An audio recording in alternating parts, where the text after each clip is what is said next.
সর্ববৃহৎ পরিসরে এবারও সন্দ্বীপ প্রবাসী বাংলাদেশি নারীরা আয়োজন করেছে পিঠা উৎসবের। প্রায় শতাধিক দেশীয় পিঠার পসরা সাজিয়েছিল, যার মধ্যে ছিল নাম না জানা সন্দ্বীপের আঞ্চলিক পিঠা, যা সেই এলাকার নিজস্ব ঐতিহ্যে মাখা।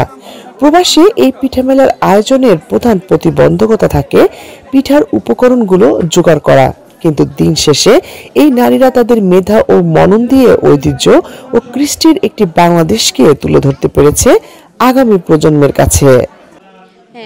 আমরা সন্দ্বীপের মানুষ।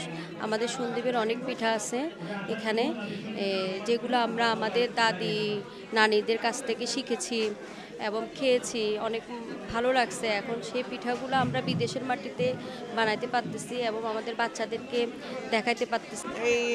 মানে বিদেশের মাটিতে ইতালিতে আমাদের সন্দ্বীপের এই পিঠাগুলা মানে ঐতিহ্যবাহী পিঠাগুলার বানানোর যে সরঞ্জামগুলো লাগে ওগুলো আসলে সব আমরা জোগাড় করা অনেক কঠিন হয়ে যায়। তারপরও আমরা এই পিঠাগুলা বানাই। আমাদের ভালো লাগে। এই ইতালিতে বসবাসরত সন্দ্বীপবাসীর জন্য এটা একটা অনন্য উদাহরণ। আমরা দেশের বাড়িতে আমাদের নানাদের বা দাদাদের বাড়িতে যেতাম, গিয়ে অনেক ভরপুর আমরা পিঠা বানাতাম। মা চাচিরা খালারা সবাই পিঠা বানাইতো, আমরা খাইতাম। মানে জিনিসটা ওই রকম উপলব্ধি করতেছি। আয়োজনের সার্বিক তত্ত্বাবধানে ছিলেন সন্দ্বীপ সমিতির নেতৃবৃন্দ। আয়োজকরা বলেন, ষড়ঋতুর বাংলাদেশের প্রতিটি অঞ্চলে আছে ঐতিহ্য মাখা সংস্কৃতি, যা ধারণ করে প্রবাসী বেড়ে ওঠা সন্তানদের জন্য রেখে যেতে হবে সুজলা সুফলা একটি বাংলাদেশ। আমরা মনে করি যে আমাদের সন্দ্বীপের ঐতিহ্যটা হলো সর্বাঙ্গীন এবং সর্বাঙ্গীন স্বীকৃত এবং উজ্জ্বল এবং গৌরবময়। আমরা এমন একটা দ্বীপে বসবাস করতে পেরেছি যে দ্বীপটা বিশ্ব দরবারে আমাদেরকে এবং আমাদের ঐতিহ্যকে তুলে ধরে।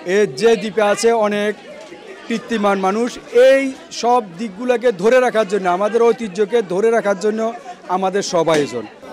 পাশাপাশি এই সংগঠনটি সন্দ্বীপ প্রবাসীদের প্রবাসী কল্যাণ মন্ত্রণালয়ের ওয়েজার্নাস কল্যাণ বোর্ডের কার্ড সরবরাহের সকল ধরনের কার্যক্রম পরিচালনা করছে, যা রীতিমতো উদাহরণ। আমরা চাই প্রত্যেক বাঙালি পরিবার সুরক্ষিত থাক, যার জন্য আপনারা ওয়েজার্নার কার্ডটা করবেন, অবশ্যই করবেন। এবং যারা সন্দ্বীপবাসী আছেন তারা অবশ্যই সন্দ্বীপ প্রবাসী কল্যাণ ট্রাস্টের সদস্য হবেন। লাবণ্য চৌধুরী, ৭১ ইতালি।